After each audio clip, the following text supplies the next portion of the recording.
Well, we're back out in the garage. This time I got the heater a little closer. It's a little colder tonight. It doesn't seem like my Kingsford method is working tonight. But actually, I normally turn the heat on to come out here like an hour later, but this time I turned it on here and I'm out here. Removed a lot of that door glass over here. See if I can get to like right here today. I was asked a question on how much of the Bondo I've used so far.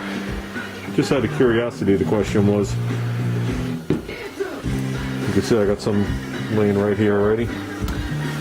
This is what I've used so far on the one Fender and part of the other.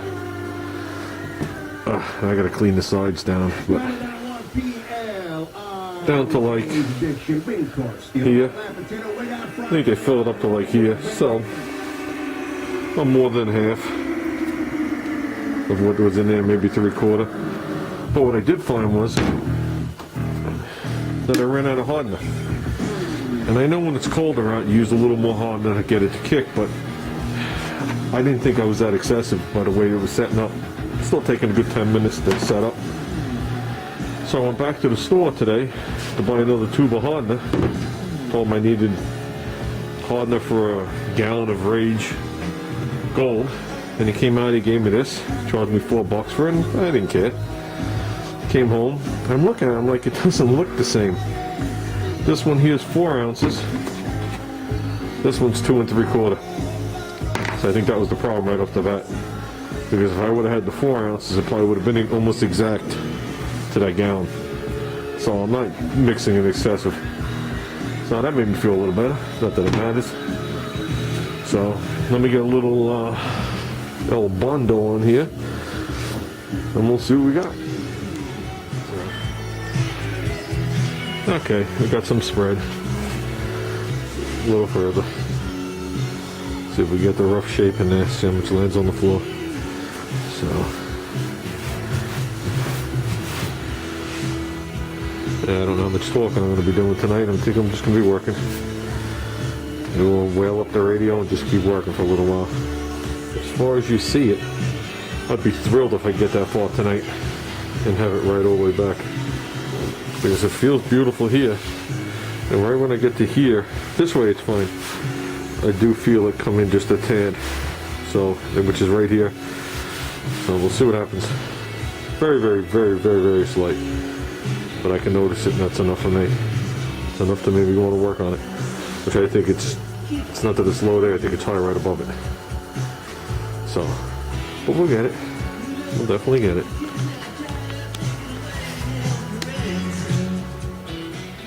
Oh, remember the other day, I had that ISO Speedway sticker? I got one for myself, I bought one from Rich at work, okay? And I told you I had the real deal on the car. Well, my other friend Rich actually raced there in 1966, and this is what they really look like. The other sticker is an exact reproduction of it, but this is a real water transfer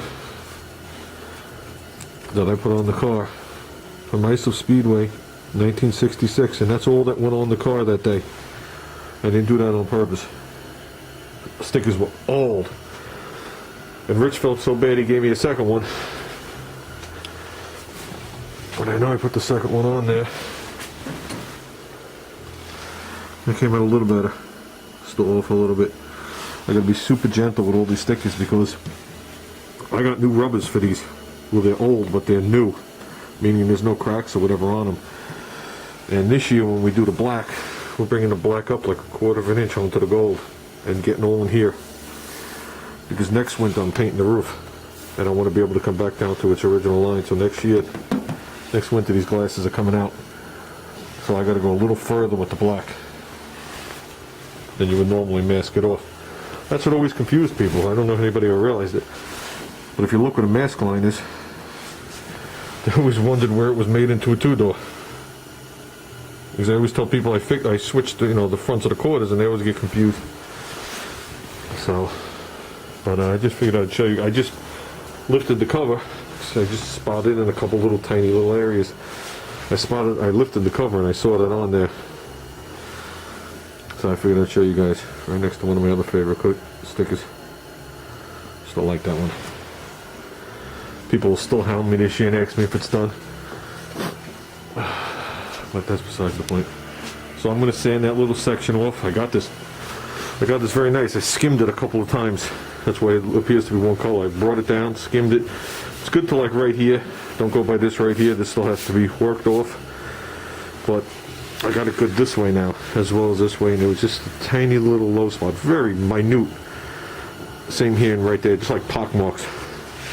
I don't want to get too carried away down here, because I don't know if you guys realize the line is down now like 3/8 of an inch. In some spots it's like a half an inch. You can tuck up underneath, it's like a shelf. This line is tomorrow's project. I want to get that line right. Now bear in mind, I don't remember exactly where it is, but it's solid metal here. Then there's a weld. You know, it's metal all the way across, but from here to like right here is where the weld is, and like right there where the weld is, 4.5 inches apart. Those two areas, this side dipped in just a hair. So I can't just like the other side go and be done with it. I want to make sure that line is straight across, because you see it when you walk away from the car. So I got to grind this a little bit away here. I don't even know what I was pointing the camera at. I got to grind it, find my area here. I know my area is here, and then just work the line across. Flat, you know, flat across, flat underneath it, no gaping gouges. So that's important to me. That line's important. I'll work on that line as long as it takes. I'm not going to sacrifice or settle on that line. Some other shapes I might settle on as time goes on, but I'll never settle on the line, because as soon as you walk away from the car, that's what you see. Nothing worse than a crooked body line. So I got to work on this right here. I think this is over just a hair, but I won't know until I get rid of that little bit of Bondo I laid right over that weld as I was working. So, well, let me sand this stuff off. See what we got. We got some Zeppelin. If I don't say that too loud, that's an illegal song on YouTube. Anything Zeppelin related, they boot the video. Okay guys, I think that's going to be it for tonight. I think we're definitely on track.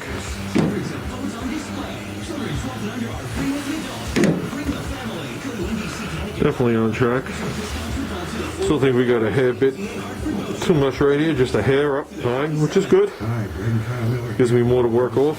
We are good up to this line right here. As you can see the difference in the color of the Bondo. This is close behind it, but we still got to tape it this in. So, like I said, I think tomorrow we're going to spend our time on that bottom line there. And I'll be working on this upper line here. Make sure this is good before I move on to the front. So, feels good.